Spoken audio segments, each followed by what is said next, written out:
안녕하세요. 뉴스와 사람들입니다. 정청래를 끌어내리기 위한 다양한 시도들이 나오고 있습니다. 11월 민주당 의원총회 비공개 회의에 대해서 재래식 언론들은 이렇게 보도했지요. 중앙일보 단독 이도 사퇴하고 재선, 정청래 면전서 사퇴론 분출한 여의총. 복수의 민주당 의원에 따르면 이날 민주당 의총에서는 정청래 지도부의 6.3 지방선거 책임론과 함께 8.17 전당대회를 공정하게 치르기 위해서는 정 대표가 하루빨리 대표직에서 물러나야 한다는 주장이 터져나왔다. 동아일보 민주당 비공개 의총서 정청래 사태 터져나왔다. 조선일보 이어 정청래 사태론 쏟아졌다. 선거 심리적으로 참패 이상. 자, 12일 최고위원회의에서 황명선은 이런 발언을 합니다. 어제 의총에서 많은 의원들의 질타가 이어졌습니다. 12일 홍사훈 쇼에 출연한 노정면 의원과 최민희 의원은 이렇게 발언했지요. 어제 같은 의총은 정말 객관적으로도 그게 공개가 다 됐으면 이걸 가지고 공개하니 많이 싸웠단 말이야. 분출 아니었구나.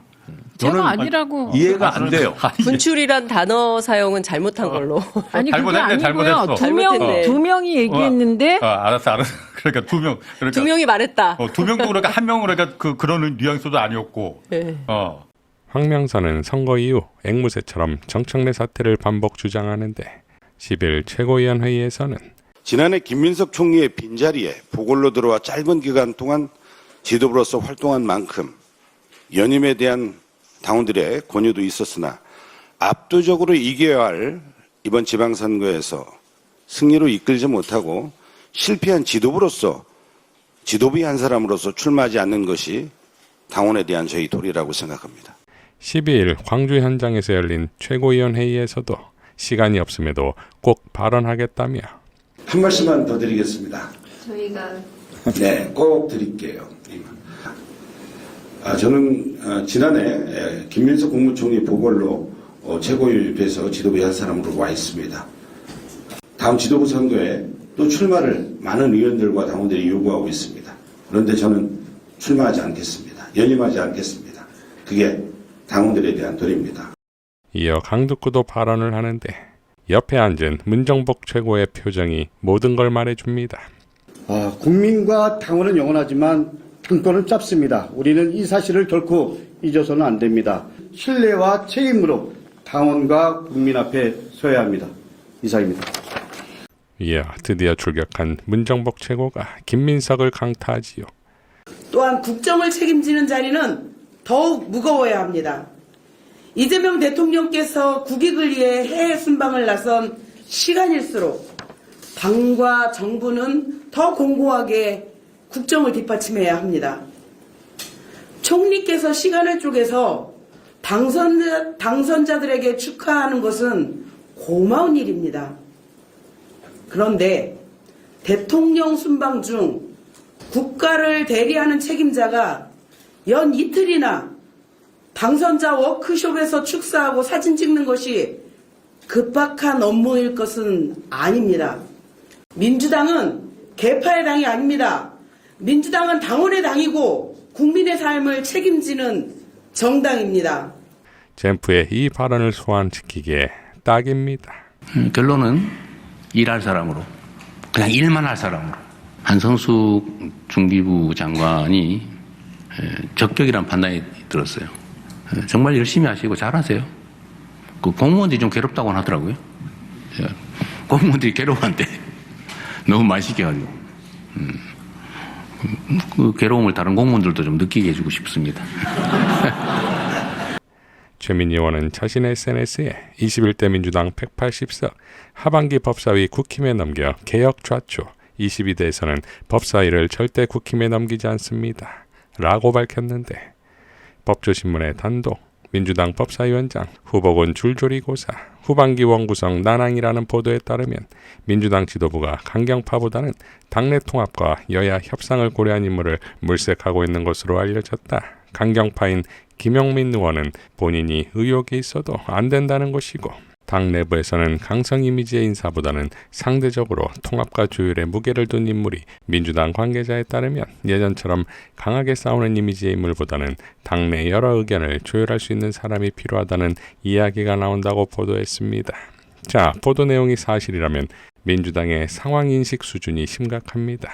중진엔 하겠다는 사람이 없고 김용민은 안 되고 설마 어쩔 수 없이 이현주라는 연기를 피우는 것은 절대 아니길 바라겠습니다.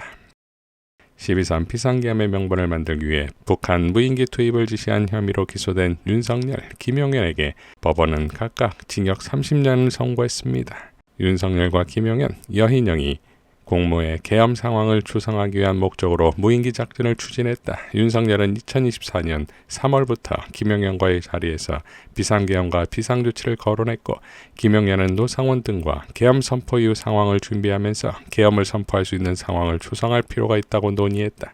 오물풍선 대응을 위한 조치나 정당한 군사작전이라고 볼 수 없다.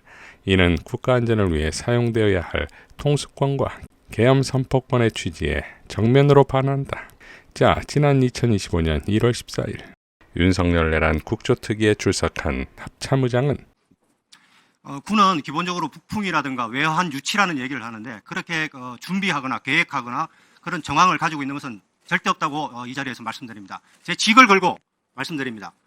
외환이라는 용어를 쓴다는 것은 근본적으로 군을 저는 무시한다고 생각합니다. 저희들의 임무는 헌법에 명시된 국토방위에 신성한 임무를 수행하는 게 군이고 지금 전방에서 추운 상태에서도 그들이 수행하고 있는 그 자체가 우리의 임무를 수행하고 있는 것입니다. 만약에 이런 걸 가지고 북풍이라는 이런 얘기를 쓴다 그러면은 모든 것이 거기에 함몰될 수 있다 이런 생각입니다. 군사작전은 절대로 이렇게 조사나 수사의 개념이 아니라 지휘관의 판단과 결심 영역에 존재해야 된다고 생각합니다. 자꾸 이런 것을 가지고 가져오면은 군이 정치적 중립을 보장받아야 되는 그런 데에서는 저는 굉장히 유감스럽게 생각합니다. 이상입니다. 자, 이런 자가 대한민국 국군을 지휘하는 합참의장이었다 이겁니다. 박은정 의원은 이렇게 밝혔습니다. 국민의힘은 전쟁 유도, 북풍 공작에 대해 국민 앞에 사죄하라. 정권 유지에 국가 안보를 팔아넘긴 자들에게 중형이 선고됐습니다. 계엄 명분을 만들기 위해 결국 국민 안전은 벼랑 끝으로 내몰려야만 했습니다. 1심 판결로서 국민의힘은 외환죄 일반이적 유죄를 선고받은 대통령을 배출한 헌정사 최초의 정당이 됐습니다. 끝내 절은하지 못한 채 급기야 부정선거 음모론자에 조응하고 민주주의를 부정하며 현존하는 단 하나의 정당, 국민의 위협으로 거듭나고 있는 국민의힘은 국민 앞에 사죄해야 마땅합니다. 외환죄 훈장을 추가한 내란수계의 남은 재판을 국민과 함께 지켜보겠습니다. 국민들은 국법 질서의 엄정함을 바로 세우는 판결을 기다리고 있다는 점을 명심해야 할 것입니다. 김필성 변호사도 외환죄가 인정되었습니다. 이로써 내란과 외환을 동시에 저지르는 놀라운 기록을 달성했습니다. 윤석열 내란 수계님 축하드립니다. 라고 일갈했습니다. 자, 이러니 전쟁이 안 난 것이 천만다행인 것이고 그러니 대한민국의 주적은 윤석열 정권이었습니다. 이상 뉴스와 사람들이었습니다. 시청해 주셔서 감사드립니다.